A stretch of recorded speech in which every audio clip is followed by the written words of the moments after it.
उत्तर प्रदेश के पूर्व मुख्यमंत्री, पूर्व राज्यपाल सरदेव कल्याण सिंह जी के इस पावन जयंती कार्यक्रम में उपस्थित भारतीय जनता पार्टी के प्रदेश के अध्यक्ष चौधरी भूपेंद्र सिंह जी,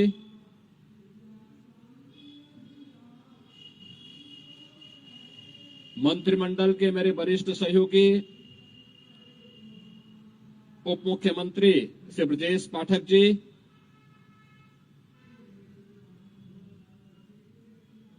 केंद्रीय मंत्री श्री बीएल वर्मा जी, पूर्व प्रदेश अध्यक्ष और प्रदेश सरकार में जल शक्ति मंत्री श्री स्वतंत्र देव सिंह जी, माननीय सांसद साक्षी जी, पूर्व सांसद और सरदेव बाबूजी की परंपरा को आगे बढ़ाने वाले श्री राजवीर सिंह राजू भैया, प्रदेश सरकार में मंत्रिमंडल के मेरे सहयोगी श्री संदीप सिंह जी, सभी माननीय जनप्रतिनिधिगण और प्रदेश भर से आए हुए सरदेव बाबूजी के सभी अनुयायी और शुभचिंतकगण, बहन और भाइयों, भारत माता के महान सपूत, परम राष्ट्रभक्त और राम भक्त सरदेव बाबूजी की आज की इस पावन जयंती के अवसर पर मैं प्रदेश सरकार की ओर से और प्रदेश की 25 करोड़ जनता जनार्दन की ओर से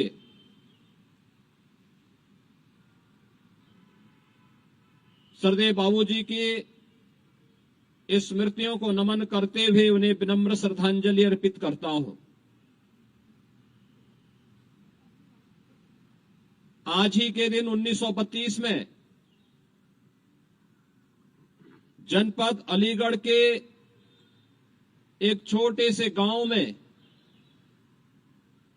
एक सामान्य किसान परिवार में सरदेव बाबूजी का जन्म होता है। बचपन से ही, बाल्यकाल से ही देश की आजादी की लड़ाई को देखने का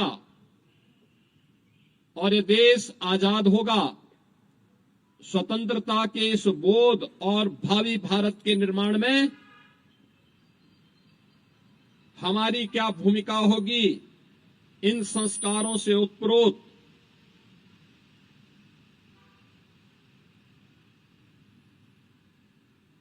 बालक कल्याण सिंह ने उस समय राष्ट्रीय स्वयंसेवक संघ के सामान्य शाखा से लेकर के आगे के कार्यक्रमों के माध्यम से अपने आप को राष्ट्रभक्ति के जिस सांचे में ढाला था, एक किसान के रूप में, एक शिक्षक के रूप में, 1977 में प्रदेश के स्वास्थ्य मंत्री के रूप में, एक विधायक के रूप में, सांसद के रूप में, 2 बार प्रदेश के मुख्यमंत्री के रूप में और 2 राज्यों के राज्यपाल के रूप में उनकी कार्यकुशलता, उनकी कर्मठता और उनकी प्रशासनिक क्षमता की दक्षता को हर एक व्यक्ति ने स्वीकार किया। अक्सर होता है कि लोग सत्ता के लिए सिद्धांतों को तिलांजलि दे देते हैं, कुछ प्राप्त करने के लिए मूल्यों के साथ समझौता करते हैं, लेकिन एक ऐसा व्यक्तित्व भी था जिन्होंने मूल्य और सिद्धांतों के साथ कोई समझौता कभी नहीं किया। श्री राम जन्मभूमि आंदोलन के दौरान और उसके उपरांत भी प्रदेश की राजनीति को एक नई दिशा देने, प्रशासनिक दक्षता को परिपूर्ण करने के लिए उनके द्वारा 1990 के दशक के प्रारंभ में और उसके उत्तरार्ध में भी जो प्रयास प्रारंभ किए गए थे, वह एक नए उत्तर प्रदेश का दर्शन कराता है। 1947 में देश आजाद होता है, लेकिन सुशासन क्या होता है यह उत्तर प्रदेश के वासी नहीं देख पाए। इसका पहली बार एहसास लोगों को तब होता है जब प्रदेश में स्वर्गीय कल्याण सिंह जी मुख्यमंत्री के रूप में शपथ ग्रहण करके अपनी शासन व्यवस्था को आगे बढ़ाते हैं। याद करिए, उस समय भी उन्हें अस्थिर करने के लिए किस प्रकार से झुंड के झुंड अव्यवस्था फैलाने के लिए उतारू हो गए थे, लेकिन उसकी परवाह किए बगैर उन्होंने अपनी सरकार को तिलांजलि दी श्री राम मंदिर निर्माण के लिए। आज वो सपना साकार हुआ है तो सरदेव बाबूजी की आत्मा को भी असीम शांति प्राप्त हो रही होगी कि उनका जो सपना था वो सपना साकार हुआ है।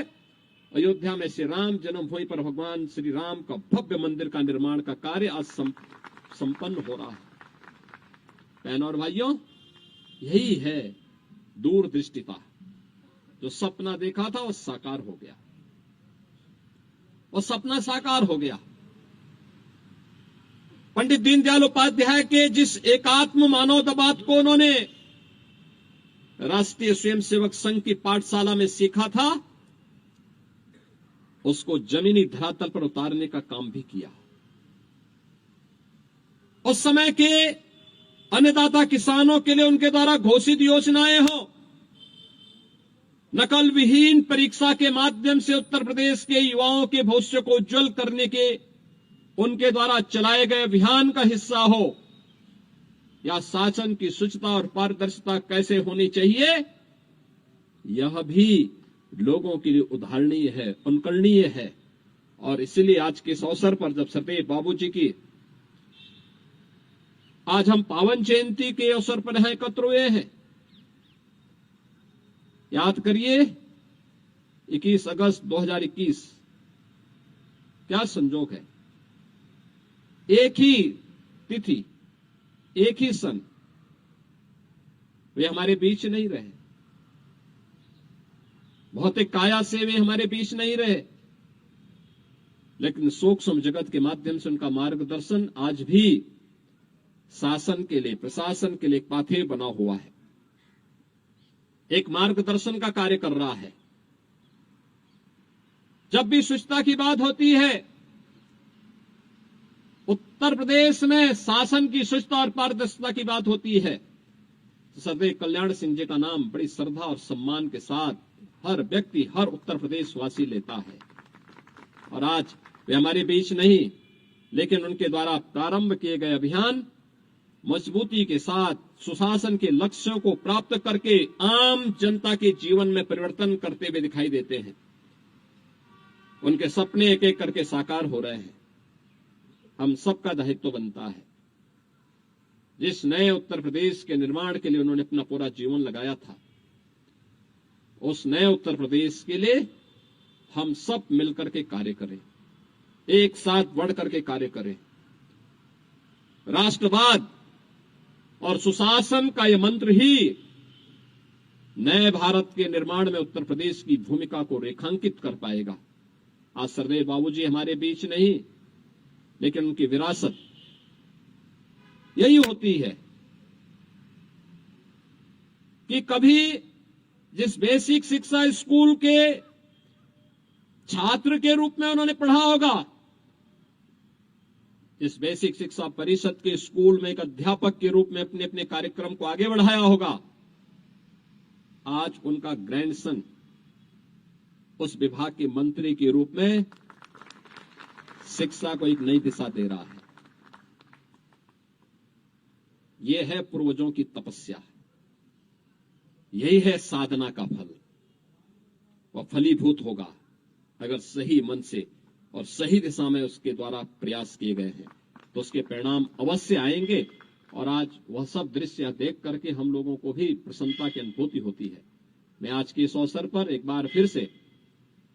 सरदेव बाबूजी की पावन जयंती के अवसर पर उनकी स्मृतियों को नमन करता हूं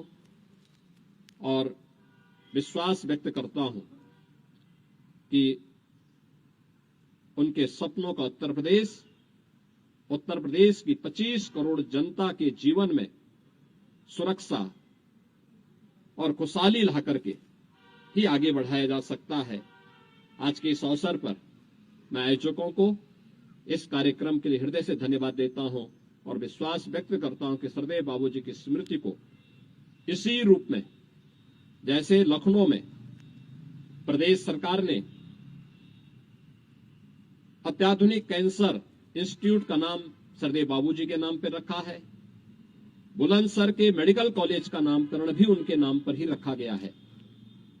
ये जीवंतता आगे बनी रहनी चाहिए। इस विश्वास के साथ मैं उनके प्रति विनम्र श्रद्धांजलि अर्पित करता हूं। धन्यवाद। जय हिंद।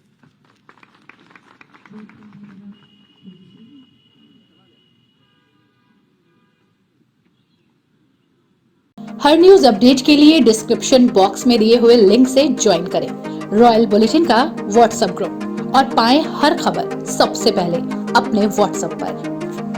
अपने आसपास की खबरों के लिए सब्सक्राइब करें रॉयल बुलेटिन और इस वीडियो पर कमेंट के जरिए अपनी राय देना ना भूलें।